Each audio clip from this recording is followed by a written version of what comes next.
Hello mathematicians. We're going to have a look now at simplifying algebraic fractions. What we need to remember is that algebraic fractions have their addition, subtraction, multiplication and division all carried out using exactly the same processes as for numerical fractions. Now if you're a little bit shaky on those processes, you might need to brush up on them, but actually working with algebraic fractions may be a way of doing that. So first of all, adding or subtracting algebraic fractions. Now this is probably the most difficult aspect of working with algebraic fractions. It relies on the fact that just as with ordinary algebra, only like terms can be added or subtracted, then we can only add or subtract algebraic fractions that have the same variable and also the same denominator. So I think the best way to look at this is by going through a few examples. Again, we won't go through all of these, but as we talk through them, I want you to be really clear about why we're doing what we're doing. So that there are variations on the process, but the concept behind it is really important. Now the process that we're going to use to enable us to have the same denominator is to search for the lowest common denominator and convert all the fractions to that lowest common denominator. You may have called it finding equivalent fractions. That's probably the most common alternative name, but essentially we're trying to turn them all to the same denominator.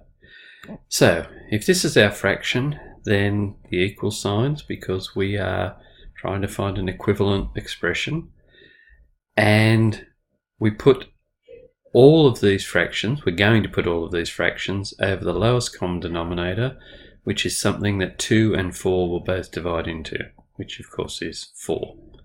If we pick a denominator higher than this, like 8 or 16, something else that 2 or 4 will divide into, the process will still work, but you'll need to do some cancelling at the end. So take a little bit of time. So now the process simply goes as a mechanistic approach that 2 into 4 goes twice the top gives us 2x. Now the reason for that is that if we then look at 2x over 4, if we cancel that down, that would give us exactly x over 2. So 2x over 4 is the equivalent fraction to x over 2. And then of course 4 goes into 4 once, 3 is 3x. So our 3x over 4. So we're adding two equivalent fractions. Now this is exactly the same as if I wrote this, 2x over 4 plus 3x over 4. So there's nothing special about having this one line right under them. It's probably just a little bit lazy.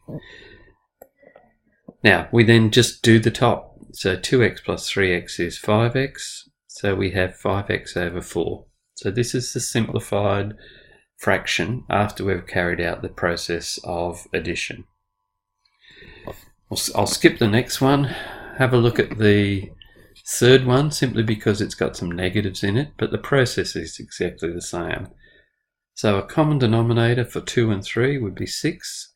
2 goes into 6 3 times, so I've got 3 lots of x minus 5, minus, and 3 goes into 6 twice, so I've got 2 lots of x minus 1. Now when I simplify the top, of course I just have to be really careful about the expansions of the brackets. So I've got 3x minus 15 minus 2x plus 2 all over 6, which comes to, when I gather like terms, 3x minus 2x is 1x, minus 15 plus 2 is minus 13, so x minus 13 on 6 is my final answer. Now for our next lot of examples, of which I'll do a couple, the process is exactly the same because the idea behind it is exactly the same. We need a denominator which both x plus 1 and x minus 3 will go into. So in the absence of any better ideas, we know that they will both go into this product, x plus 1 times x minus 3. How many times will x plus 1 go into this product? Well, of course it will go x minus 3 times. So x minus 3 times what's up the top, which is just 1, plus x minus 3 will go into the denominator x plus 1 times. So 1 times x plus 1 is this. Gather like terms up the top, so we've got 2x's minus 2. So 2x minus 2. If I wanted to be really careful, I should probably write that as that, just in the hope that something cancels on the bottom. But we can see in this case that nothing will. So this is our simplified version. Now it may not look a lot simpler, not in the same way that the ones up above look simpler, but it is the result of doing the addition. I might just look at the third one again, just because I've got space to work with it. So I want a common denominator of a squared plus 2a plus 1 and a plus 1. Now at this point, life is going to be a lot simpler if we've learned our relationships, because if I can recognize that this is the perfect square, a plus 1 all squared, that gives me the in. So on the bottom here, I've got 1 over a plus 1 all squared plus 1 over a plus 1. Now what single denominator will both of those divide into? Well, they will both divide into a plus 1 squared, because that is what a squared plus 2a plus 1 is. So a squared plus 2a plus 1 goes into this once.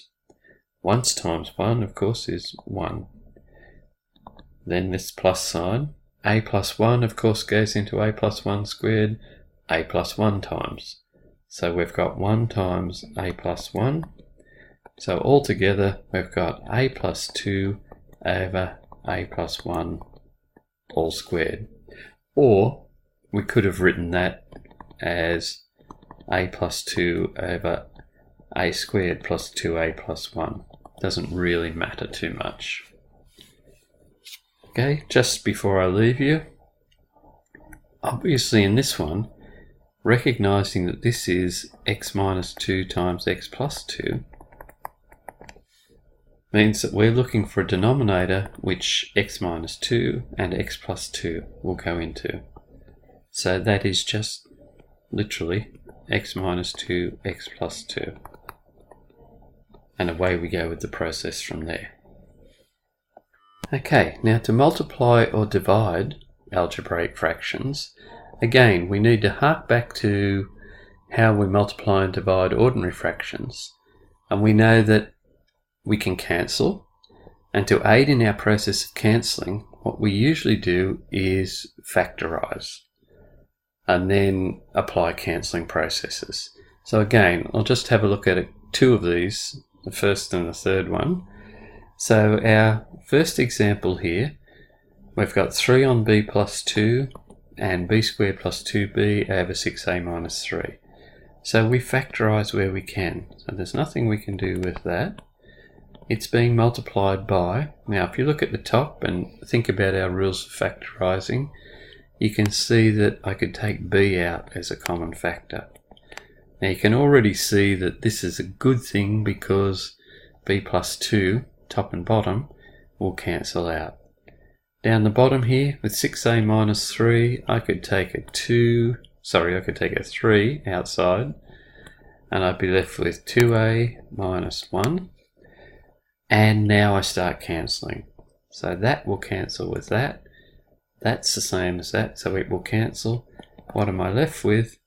Up the top, I've only got a b. Down the bottom, I've got a 2a minus 1. Now, usually the nice thing about multiplying and dividing algebraic fractions is that they do end up looking more simple than they did before, which, as we said, was not always the case when you were adding or subtracting. Now, when we go to this third one, we just have to remember, A, that we're going to have to do a lot of factorising, but B, if we divide by fractions, we have to invert and multiply.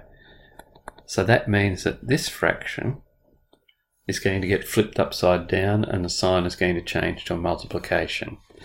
So in the interest of writing a little bit less, I'll try to do that in my first line.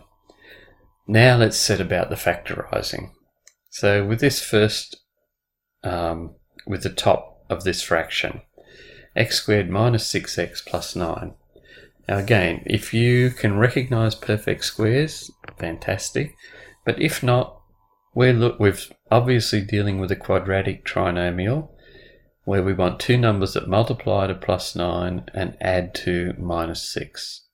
And those two numbers will be minus 3 and minus 3. So that top line is x minus 3 times x minus 3, or x minus 3 all squared.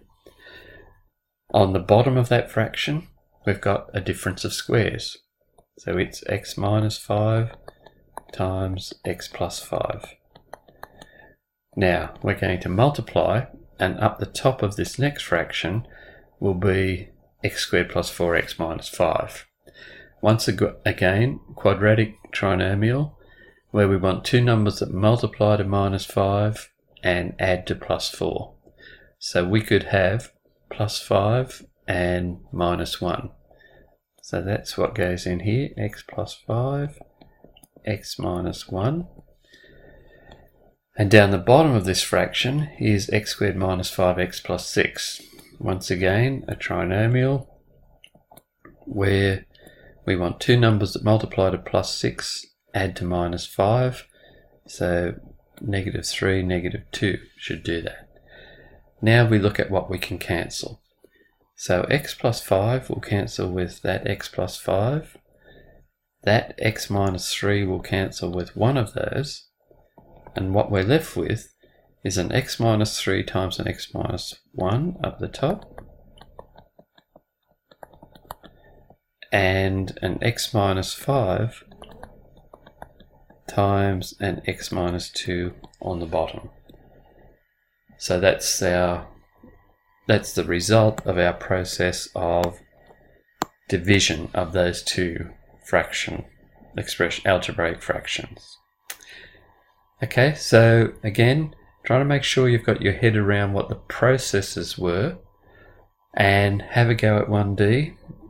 Do a reasonable amount of time on that, and tomorrow we'll complete in class. And please make sure that you ask if you're not 100% certain of what you're doing. Don't rely on memory.